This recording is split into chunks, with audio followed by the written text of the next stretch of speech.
Saya Dela Nurlelanti Putri akan memaparkan analisis strategi komunikasi pemberitaan media alternatif dalam isu-isu berkaitan dengan kekerasan pada perempuan dalam studi kasus Magdalene sebagai media online.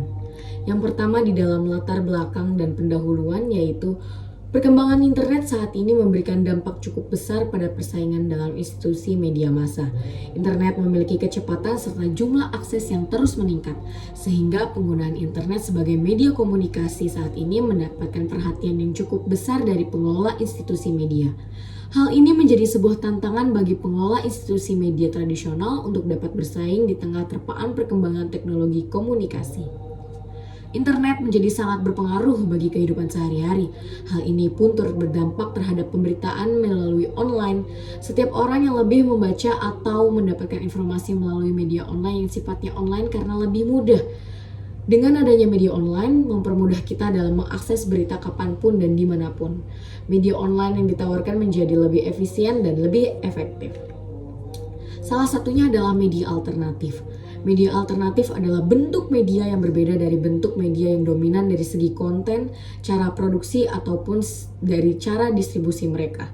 Media alternatif ini di Indonesia sangat banyak, di antaranya ada Greenpeace yang menyuarakan isu lingkungan, Sejuk membahas mengenai keberagaman, dan Magdalene yang berfokus pada keberagaman dan kesetaraan, terutama yang berkaitan pada isu-isu perempuan. Media alternatif ini memiliki tujuan, di antaranya menyuarakan suara bagi kaum minoritas, kesetaraan atau hal berbeda dengan pendapat kebanyakan dan mendapatkan pembaca agar banyak yang mengetahui dan mengedukasi. Mereka mengharapkan adanya para pengunjung yang tertarik untuk membaca isi konten tersebut, namun dengan persaingan yang ketat jika dibandingkan dengan media yang sekarang dibilang kurang populer bagi kebanyakan orang. Walaupun begitu, Magdalene tetap memiliki target pembaca yang diharapkan dapat sampai kepada pembaca setiap pesan yang diharapkan. Magdalene sebagai media alternatif tentunya berharap agar dapat memberikan pemahaman kepada masyarakat mengenai perbedaan. Di tengah masyarakat Indonesia yang semakin bersikap intoleran, mereka justru menyuarakan kepada para pembaca agar dapat bersikap toleransi terutama pada kaum perempuan. Kaum perempuan pada saat ini masih menjadi pelecehan seksual dan dijadikan sebagai kaum nomor 2 dan terutama menjadi korban kekerasan saat ini. Perusahaan Magdalene sendiri adalah sebuah media yaitu dengan tagline Supporting Diversity Empowering Mind, yaitu Magdalene adalah publikasi yang berfokus pada perempuan yang menyediakan konten dan perspektif inklusif, kritis dan memberdayakan serta menghibur. Dan Magdalene juga menyalurkan suara feminis, pluralis, dan kelompok progresif dan mempercayai jurnalisme yang inklusif, beragam, dan solutif yang ingin menjadi tempat aman bagi mereka semua untuk menjadi diri sendiri. Lalu adalah analisis situasi. Dalam analisis situasi ini adanya konteks isu kekerasan pada perempuan. Isu kekerasan pada perempuan merupakan masalah serius yang masih melanda masyarakat Indonesia. Meskipun ada upaya pemberantasan dan peningkatan kesadaran, prevalensi kekerasan terhadap perempuan tetap tinggi. Faktornya adalah ketidaksetaraan gender, budaya patriarki, dan lemahnya penegakan hukum menjadi bagian dari konteks yang mempengaruhi isu-isu ini.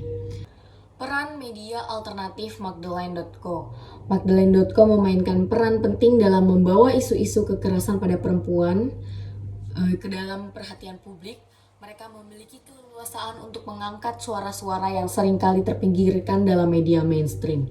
Dengan pendekatan yang berfokus pada perspektif perempuan, mereka menciptakan ruang bagi cerita-cerita nyata dan pengalaman-pengalaman yang membuat kesadaran publik terhadap kekerasan gender. Yang ketiga ada tantangan dalam pemberitaan isu kekerasan pada perempuan.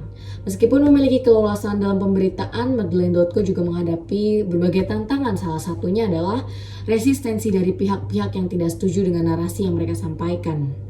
Lalu peluang dan pengaruh positif serta evaluasi dampaknya dengan menyediakan ruang bagi narasi perempuan, mendukung kampanye-kampanye pemberdayaan, dan bekerja sama dengan organisasi-organisasi perempuan, yaitu mereka juga dapat memperkuat gerakan untuk mengatasi kekerasan pada perempuan.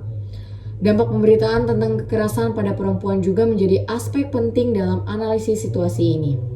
dengan memantau reaksi dan tanggapan dari pembaca serta melacak perubahan-perubahan dalam kesadaran publik dan tindakan nyata yang dihasilkan oleh pemberitaan mereka. Dan juga Magdalene dapat mengevaluasi efektivitas strategi pemberitaannya. Dalam perencanaan sumber komunikasi, untuk menganalisis strategi pemberitaan media alternatif seperti Magdalene terkait isu-isu kekerasan pada perempuan, berikut beberapa aspeknya, yaitu tentang identifikasi tujuan komunikasi. Yang pertama, menciptakan kesadaran publik tentang kekerasan pada perempuan, lalu mendorong perubahan sikap dan perilaku terhadap gender, terutama tentang kekerasan gender. Ketiga, mendukung gerakan advokasi dan pemberdayaan perempuan. Lalu adanya segmentasi audiens, identifikasi audiens target, termasuk korban perempuan yang menjadi korban kekerasan, pelaku kekerasan, pemimpin masyarakat, aktivis gender, dan pembuat kebijakan. Lalu kedua, pahami kebutuhan, kekhawatiran, dan preferensi komunikasi dari setiap segmen audiens. Yang ketiga adalah pemilihan saluran komunikasi dan penyusunan pesan, yaitu dengan menggunakan situs web Magdalene.co dengan platform media sosialnya, serta berbagai informasi lainnya yang menyampaikan informasi tentang hak-hak perempuan, sumber daya bantuan, dan langkah-langkah konkret untuk melawan kekerasan, yaitu dengan menghindari stereotip dan bahasa yang merendahkan atau menyalahkan korban. Lalu ada penggunaan sumber daya manusia di sini, melibatkan jurnalis dan penulis yang berpengalaman dalam meliput isu-isu kekerasan pada perempuan, dengan memastikan bahwa mereka memiliki pemahaman yang mendalam tentang isu-isu seperti kekerasan pada perempuan ataupun narasi tentang perempuan. Adanya kolaborasi dengan aktivis perempuan seperti ahli dan organisasi yang bekerja dalam bidang kekerasan gender untuk memperkaya konten dan meningkatkan dampaknya. Lalu ada pemantauan dan evaluasi, salah satunya adalah memonitor respon dan tanggapan dari audiens terhadap pemberitaan dan kampanye yang dilakukan oleh Magdalene. Lalu evaluasi dampak pemberitaan dalam menciptakan kesadaran, memengaruhi sikap dan perilaku, serta mendukung perubahan sosial yang diinginkan. Lalu gunakan hasil evaluasi untuk melakukan penyesuaian dan perbaikan dalam strategi komunikasi di masa mendatang. Ini salah satu konten yang dibuat oleh Magdalene tentang kekerasan pada perempuan. Lalu ada C, identifikasi halayak atau target sasaran strategi komunikasi Magdalene, yaitu adalah beberapa segmen audiensnya yang relevan yang dapat diidentifikasi adalah pertama, yaitu perempuan yang mengalami kekerasan dalam berbagai bentuk seperti kekerasan dalam rumah tangga atau KDRT, pelecehan seksual, pemerkosaan, dan bentuk kekerasan lainnya. Lalu kedua ada sasaran strategi komunikasi, yaitu memberikan dukungan, informasi, dan sumber daya kepada perempuan yang menjadi korban untuk mendukung mereka dalam mengatasi kekerasan dan memperoleh bantuan yang mereka butuhkan. Yang kedua, pelaku kekerasan dan potensial pelaku. Ini termasuk orang-orang yang melakukan kekerasan terhadap perempuan ataupun memiliki potensi untuk melakukan kekerasan. Yaitu sasaran strategi komunikasinya ini adalah meningkatkan kesadaran akan konsekuensi tentang hak-hak perempuan dan mempromosikan norma-norma positif dalam masyarakat yang menentang kekerasan terhadap perempuan.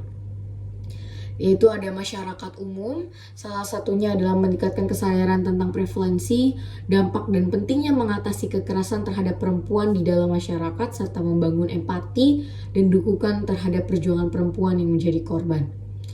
Adanya pemimpin masyarakat dan pembuat kebijakan, termasuk tokoh-tokoh masyarakat di sini, pemimpin agama, pejabat pemerintah, dan pembuat kebijakan. Strategi komunikasi ini juga mempengaruhi kebijakan publik, mendesakkan perubahan hukum dan kebijakan yang lebih baik dalam melindungi perempuan, serta memperoleh dukungan dari pemerintah masyarakat.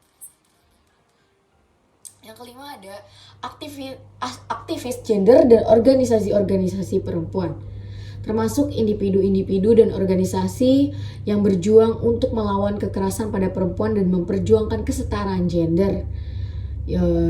Tentunya strategi komunikasi ini untuk memperkuat gerakan advokasi, memobilisasi dukungan dan memperluas jaringan kerjasama untuk memperkuat upaya pengakuan kekerasan gender.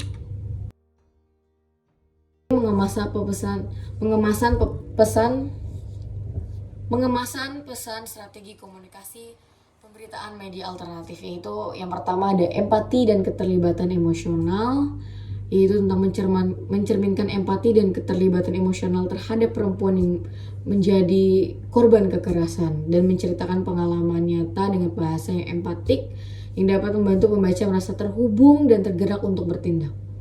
Yang kedua, klarifikasi tentang kekerasan dan dampaknya, yaitu tentang menyampaikan dengan jenis-jenis kekerasan yang dialami perempuan dan dampaknya baik secara psikologis ataupun maupun sosial.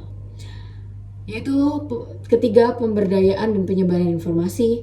Pesan-pesan harus memberikan informasi tentang hak-hak perempuan, layaknya pendukung yang tersedia, dan langkah-langkah yang dapat diambil untuk melindungi diri dari kekerasan. Yang keempat, mendukung narasi perempuan, yaitu pesan-pesan harus mendukung narasi perempuan dan memberikan suara kepada pengalaman mereka untuk memperkuat suara perempuan dalam memberitakan akan membantu mengatasi ketidaksetaraan representasi dan memperjuangkan keadilan gender. Yang kelima, tantangan norma-norma sosial. Menantang norma-norma sosial yang mendukung kekerasan terhadap perempuan seperti stigma korban dan toleransi terhadap pelaku. Ini membangun kesadaran tentang pentingnya perubahan budaya dan perilaku untuk mencegah kekerasan pada perempuan. Yang keenam, inspirasional dan harapan. Harus menyajikan cerita-cerita inspirasional tentang perempuan yang berhasil bertahan dan membangun kehidupan yang lebih baik setelah mengalami kekerasan. Ini memberikan harapan dan motivasi bagi perempuan lain yang menghadapi situasi yang serupa. Ketujuh, kritik terhadap struktur dan sistem.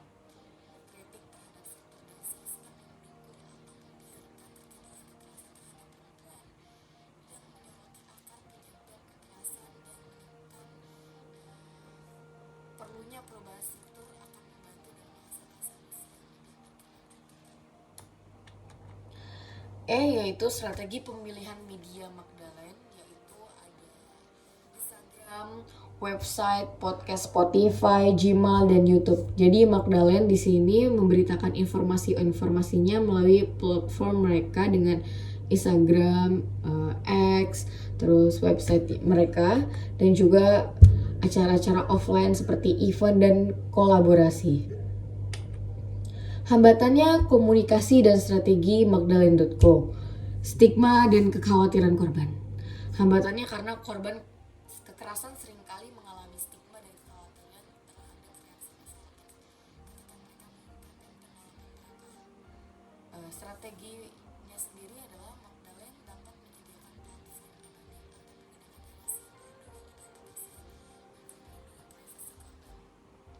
mereka juga dapat meningkatkan kesadaran tentang pentingnya mendengarkan dan mendukung korban kekerasan. Yang kedua, tantangan dalam akses informasi, yaitu hambatannya beberapa perempuan terutama di daerah pedesaan atau yang berpenghasilan rendah mungkin memiliki akses terbatas terhadap informasi dan layanan pendukung terkait kekerasan pada perempuan. Strategi Magdalene juga dapat menggunakan berbagai saluran komunikasi termasuk media sosial atau radio komunitas untuk menyebarkan informasi kepada masyarakat yang memiliki akses terbatas terhadap internet. Mereka juga dapat bermitra dengan organisasi lokal untuk menyebarkan materi pemberitaan secara langsung. Yang ketiga, resistensi terhadap perubahan budaya. Hambatannya budaya patriarki dan norma-norma sosial yang mendukung kekerasan terhadap perempuan dapat menjadi penghalang untuk menerima pesan anti kekerasan. Apa strateginya? Magdalene dapat menggunakan pemberitaan untuk menantang norma-norma yang merugikan perempuan dan mempromosikan norma-norma positif yang mendukung kesetaraan gender.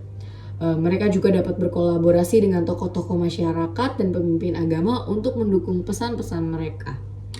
4. Yaitu tantangan teknis dan sumber daya. Hambatannya terbatasnya sumber daya. keuangan maupun teknologi yang menjadi hambatan dalam menyebarkan pemberitaan tentang kekerasan pada perempuan. Strateginya yaitu Magdalene dapat mengoptimalkan penggunaan sumber daya yang tersedia dengan mengutamakan isu-isu yang paling penting dan relevan. Yang kelima, reaksi negatif dan penindasan. Hambatannya yaitu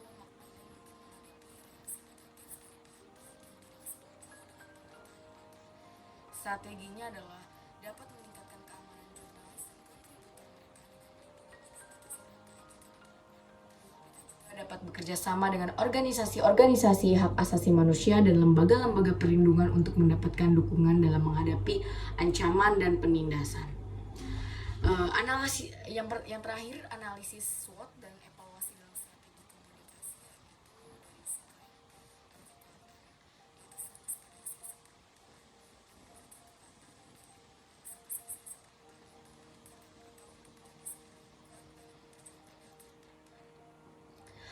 Yang kedua, pendekatan Magdalene yang mendukung narasi perempuan memungkinkan mereka untuk menciptakan ruang bagi cerita-cerita nyata perempuan yang sering diabaikan oleh media mainstream. Yang ketiga, kolaborasi dengan aktivis dan ahli. Magdalene dapat mengakses sumber daya tambahan dan mendapat legitimasi lebih melalui kolaborasi dengan aktivis atau ahli dalam bidang kekerasan gender. Weakness atau kelemahan. Keterbatasan sumber daya, mungkin adanya keterbatasan dalam sumber daya, baik itu tenaga kerja seperti reporter, bagian keuangan, atau teknologi yang dapat membatasi jangkauan dan efektivitas pemberitaannya. Yang kedua ada resistensi dan ancaman. Menghadapi resistensi dan ancaman dari pihak-pihak yang tidak setuju.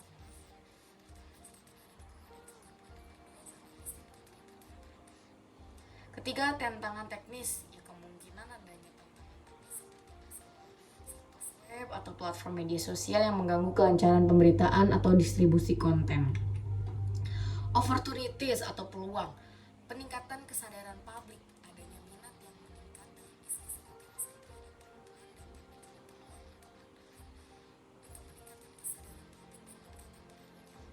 itu. Yang kedua, kemitraan dan relasi.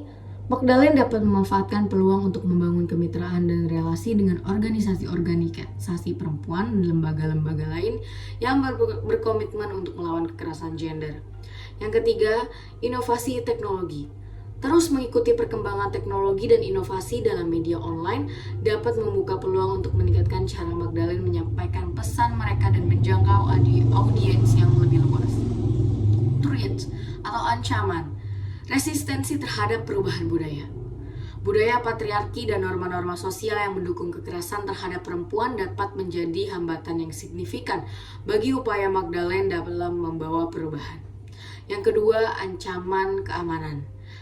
Ancaman dan penindasan terhadap jurnalis dan kontributor Magdalene dapat menghambat kebebasan pers serta berekspresi dan menyebarkan informasi tentang kekerasan pada perempuan. Ketiga, kompetisi dengan media mainstream. Persaingan dengan media mainstream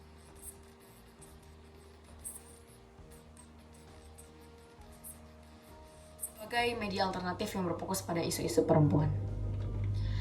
Yang terakhir adalah evaluasi. Magdalene memiliki kekuatan dalam fokusnya pada isu-isu perempuan dan kemampuannya untuk menciptakan narasi perempuan yang kuat. Namun mereka juga dihadapkan pada tantangan seperti keterbatasan sumber daya dan resistensi terhadap pemberitaan mereka. Penting bagi Magdalene untuk terus memanfaatkan peluang seperti meningkatkan kesadaran publik dan kemitraan dengan organisasi-organisasi yang sejalan, sambil mengatasi ancaman seperti resistensi budaya dan ancaman terhadap keamanan jurnalis mereka. Dengan strategi yang tepat dan adaptasi terhadap perubahan lingkungan, Magdalene dapat terus menjadi suara yang berpengaruh dalam memerangi kekerasan terhadap perempuan melalui pemberitaannya. Dari saya hanya itu saja. Terima kasih.